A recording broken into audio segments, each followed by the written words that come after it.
What's up, YouTube fam? Just wanted to make this quick video. I made a video a few days ago talking about the prayer that Representative Emanuel said, where he ended by saying amen and a woman. If you haven't seen that video yet, I'd probably go watch that first for some context. But he did respond, and he gave an explanation of why he ended the prayer with amen and a woman and what was going through his mind. And so I thought, hey, I'll give him a chance to represent his side.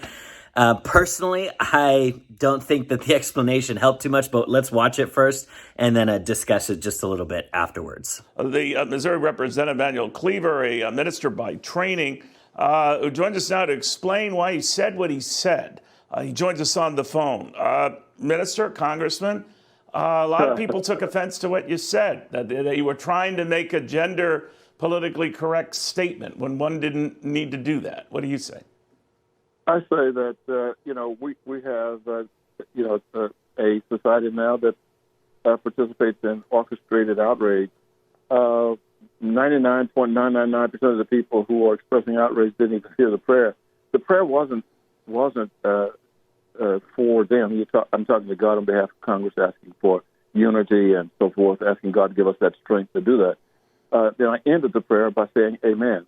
We have a record number of women in Congress, including the first chaplain in 240 years of United States history. It goes actually back to the colonial Congress. And we've just gotten a first female chaplain in the House. And that's well and good. No, you're right. Well, that's well and good, Congressman. But the amen is actually from a Hebrew word that means "so be it." It has nothing to do with gender. So. Were you just making a point here, or were you saying something bigger? Because a lot of people took offense by saying, well, now he's trying to sort of gender-proof God. No, and that's what I'm saying. People want that we, in our society now, we look for opportunities to be outraged. I ended the prayer by saying amen, it's a Hebrew, comes from a Hebrew root word, and there are a lot of definitions of it, but mainly it's interpreted to be true, or may it be, things like that. The a woman was, after the prayer ended, trying to recognize the record number of women now in Congress, right, and a female chaplain.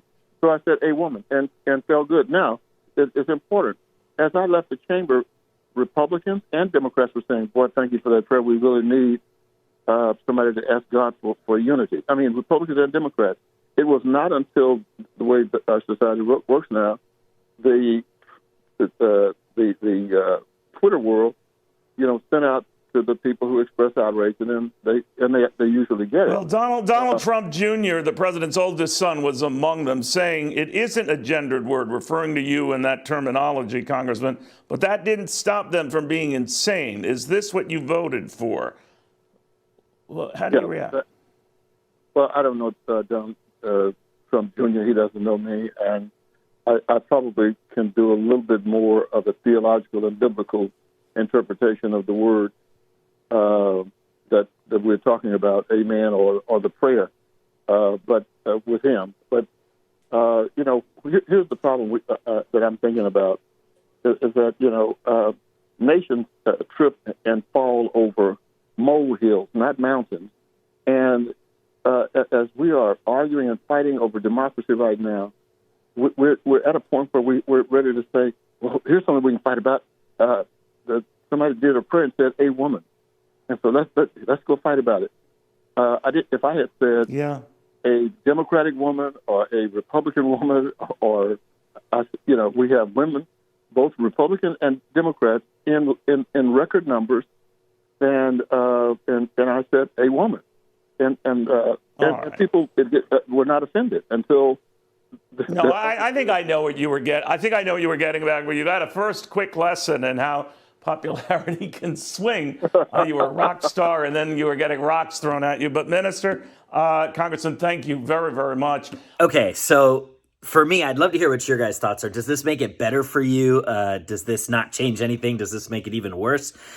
To me, I didn't really think it helped. I was listening to see if there was any shred of what I consider a reasonable reason to say amen and a woman. I couldn't think of a reasonable reason. I was interested to see what he had to say. To me, I don't think it helped. I think it doesn't make it any better. I still think it was a ridiculous thing to say. Still not a fan. I think it's trying to pander to just be so politically correct and inclusive beyond what's reasonable at all. And that's my opinion. I didn't think that him giving that explanation helped much at all. But again, I'd love to hear what you guys think. Do you think it helps? Do you not think it helped? And yeah, I'd love to hear from you guys. So just this quick video, appreciate you guys, and I'll see you guys around. Obviously, big news happening.